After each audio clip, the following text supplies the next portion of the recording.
Akhil Bharatiya Congress committee के सचिव एवं मध्य प्रदेश के सह प्रभारी पहुंचे दमोह। प्रत्याशियों ने प्रस्तुत की दावेदारी।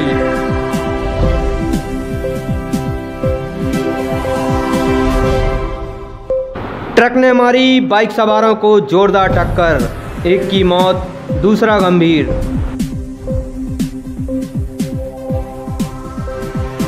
कोतवाली पुलिस ने जब्त की भारी मात्रा में आतिशबाजी, कपड़े की दुकान में छुपाकर रखे थे पटाखे। मौत के 4 दिन बाद भी मां ने बेटे को लगाए रखा सीने से। मां के साथ बेटा भी था दिव्यांग। नमस्कार, स्वागत है तूफान टीवी न्यूज में। आप खबरें विस्तार से। आगामी विधानसभा चुनाव को देखते हुए योग्य प्रत्याशियों के चयन हेतु पार्टी पर्यवेक्षकों के दौरा कार्यक्रम प्रारंभ हो चुके हैं। इसी के तहत अखिल भारतीय कांग्रेस कमेटी के पर्यवेक्षक सुधांशु त्रिपाठी दमोह पहुंचे। उन्होंने स्थानीय मानसवान में जिला कांग्रेस पदाधिकारियों के साथ प्रत्याशी चयन पर मंत्रणा की एवं चुनाव की रणनीति पर चर्चा की। इस अवसर पर चारों विधानसभा के टिकट चाहने वाले प्रत्याशियों ने अपनी दावेदारी प्रस्तुत की। इस अवसर पर बड़ी संख्या में कांग्रेसियों की मौजूदगी रही।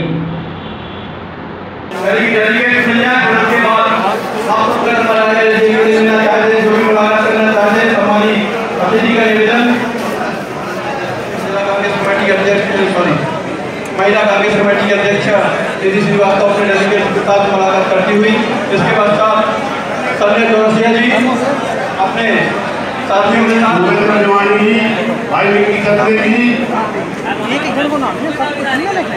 पप्पू सागर जी, जितने भी मंडल अध्यक्ष है और जितने भी सेक्टर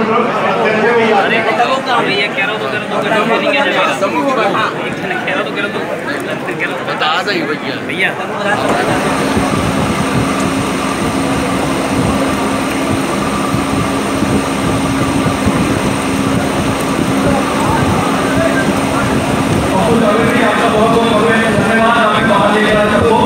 दूसरे के साथ समन्वय, नेताओं से लेकर कार्यकर्ता तक समन्वय स्थापित हो और दमोह की चारों विधानसभा में कांग्रेस की विजय पताका फहरे, इसलिए मैं यहाँ आया हूँ।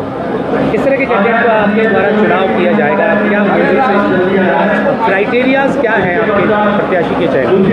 देखिएगा, कांग्रेस के प्रति विश्वसनीयता, ईमानदारी, जनता में लोकप्रियता और लोगों के बीच उपलब्धता, ये हमारा क्राइटेरिया रहेगा। पुलिस अधीक्षक विवेक अग्रवाल के निर्देशन पर कोतवाली पुलिस ने कार्रवाई करते हुए बड़ी मात्रा में आतिशबाजी जब्त की है। जानकारी के अनुसार शहर के टाउन हॉल मार्केट में मनोज जैन ने अपनी कपड़े की दुकान में बड़ी मात्रा में अवैध आतिशबाजी का भंडार कर रखा था, जिसे पुलिस ने जब्त कर लिया। आतिशबाजी की कीमत लगभग 1 लाख रुपए बताई जा रही है। ठीक है, हो गए सर।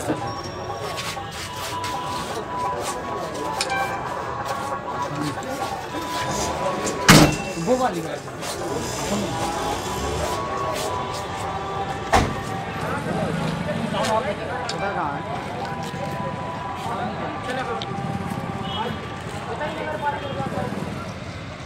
गाड़ी में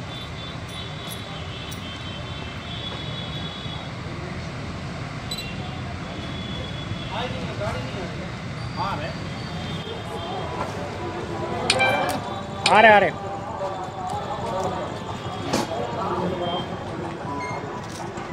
क्या पड़ा गया? आपने क्या कार्रवाई की? आज मुखबिर से सूचना प्राप्त हुई कि टाउन हॉल में मनुश्री गारमेंट्स में जो कपड़े की दुकान है, उसी के आधे हिस्से में मनोज कुमार जैन आतिशबाजी अवैध रूप से रक्त विक्रय कर रहे हैं। सूचना के आधार पर पुलिस द्वारा दबिश दी गई और आतिशबाजी पटाखे जब्त किए गए हैं, लगभग 1 लाख रुपये कीमती। क्या और भी इस तरह की कार्रवाई होगी? बिल्कुल मिलेगी तो निश्चित रूप से सर, किन धाराओं पर अपराध पंजीबद्ध किया जा रहा है? विस्फोटक है। वृद्धों को इस भीषण गर्मी में राहत देने एक परिवार ने अपनी बेटी के जन्मदिन पर वृद्धाश्रम में कूलर दान किया। दरअसल जबलपुर निवासी आशीष जैन अपनी पुत्री आरोही जैन के जन्मदिवस पर वृद्धाश्रम में फल वितरण करना चाहते थे, परंतु जब उन्हें पता लगा कि वृद्धाश्रम में कूलर की कमी है तो उन्होंने कूलर दान करने का निर्णय लिया।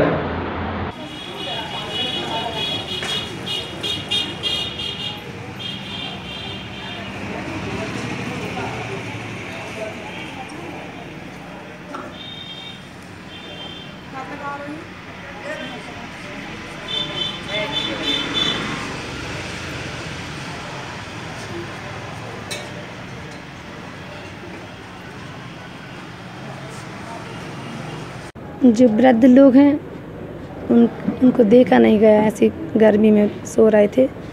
हम लोग विचार तो कुछ और करके आए थे कि कुछ भोजन वगैरह कुछ खिलाएं ऐसा उनको। वहाँ की यहाँ देखे यहाँ की स्थिति तो ये लगा कि भोजन की ज़्यादा ज़रूरत ना होते हुए यहाँ पर गर्मी में कूलर की ज़्यादा ज़रूरत है, इसलिए हम लोगों ने कूलर की मत देने का विचार किया। रजनी पलंदी। एक्चुअली क्या है, आज हमारी बेटी का बर्थडे है। कल शाम को जब हम 8 बजे यहाँ पर आए और गर्मी इतनी ज़्यादा है तो हमने सोचा कि यहाँ पे ना नाश्ता खाना तो ये तो सभी लोग करते हैं और वो व्यवस्था तो यहाँ पे पहले से ही है, तो वो व्यवस्था जब होने के बाद भी हम वही चीज़ अगर दोबारा करते हैं तो उसका कोई मायने नहीं रखता है। और जब हम यहाँ आके हमने देखा कि कमरे में इतनी उमस, इतनी गर्मी, इतनी जो ज़रूरत होनी चाहिए, हमें लगता है अपन अगर समाज में रह रहे हैं तो ये भी एक अपनी सबसे बड़ी जिम्मेदारी है। और अगर आप जब यहाँ से निकलते हैं तो एक बार आपको इधर आके देखना भी चाहिए कि ये बुज़ुर्ग लोग कितनी परेशानी, कैसी गर्मी से जूझ रहे हैं, वो भी अपने एक माँ बाप के बराबर हैं। तो हमें लगा कि यहाँ नाश्ता न बंटवाने की अपेक्षा ऐसी चीज़ दान करें जो उनके लिए ज़्यादा ज़रूरत की है, उनके लिए जो जिससे उनको उनकी दैनिक चर्या में यूज़ होती हों। इसलिए हमें लगा कि हमें कूलर दान देना है। तो हमने अपने जन्मदिन में आप सभी से भी ये अनुरोध है कि अगर आपके यहाँ भी जो भी नए आप लोग के जो स्पेशल दिन होते हैं, सबके अलग अलग दिन स्पेशल होते हैं, आप लोग भी अगर आपकी जितनी भी कैपेसिटी है और जितनी आपकी इच्छाएं हैं तो यहाँ पर आके देखें और ज़रूरतें पता करें और जो ज़रूरत है उस हिसाब से डोनेट करें। शहर के पीजी कॉलेज के पास आज हुए एक दर्दनाक सड़क हादसे में अज्ञात ट्रक ने बाइक सवार 2 लोगों को जोरदार टक्कर मार दी, जिसमें तरुणदास की घटनास्थल पर ही मौत हो गई, जबकि उसके साथी को गंभीर अवस्था में जिला चिकित्सालय में भर्ती कराया गया है। हादसे के बाद ट्रक चालक मौके से फरार हो गया।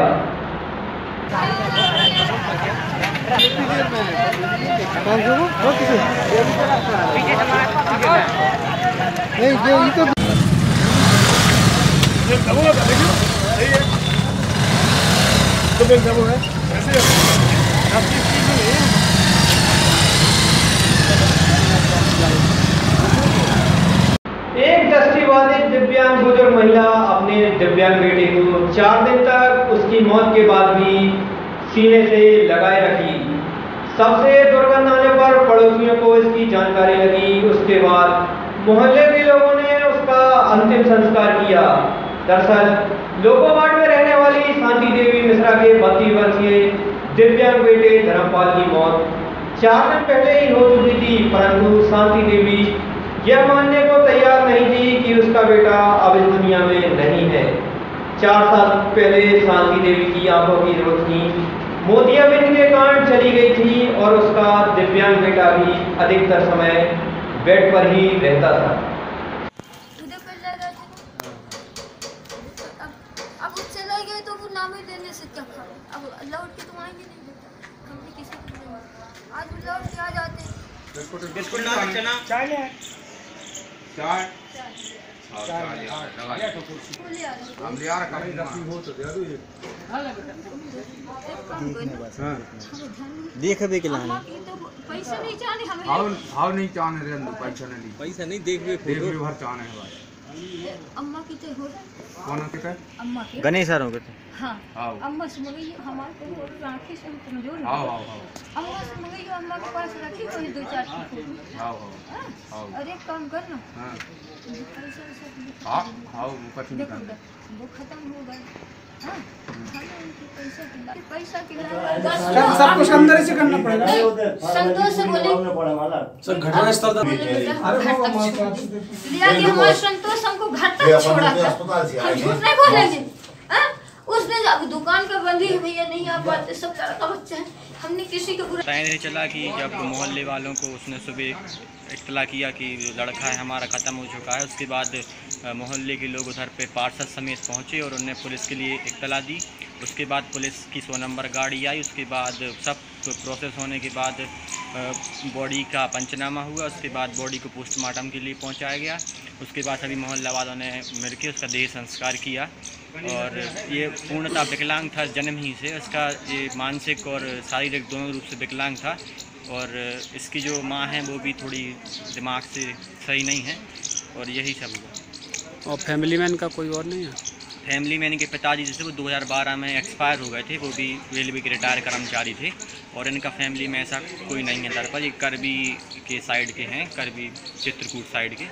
कल सूचना प्राप्त हुई कि धर्मपाल पिता चंद्रपाल मिश्रा अपनी मां के साथ निवास करते थे, और आसपास के लोगों ने सूचना दी कि घर से बदबू आ रही है।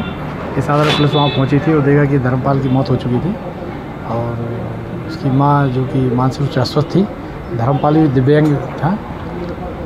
पुलिस ने पंचनामा कार्रवाई करके और आसपास के लोगों की मदद से उसके अंतिम संस्कार कराया गया। सर क्या लगता है सर कि 3-4 दिन तक माँ ने ही कुछ ऐसा शो नहीं किया, कुछ समझ में आया? हाँ, ये सही है कि माँ ने आसपास किसी व्यक्ति को नहीं बताया कि उसका बेटा समाप्त हो चुका है, ख़त्म हो चुका है।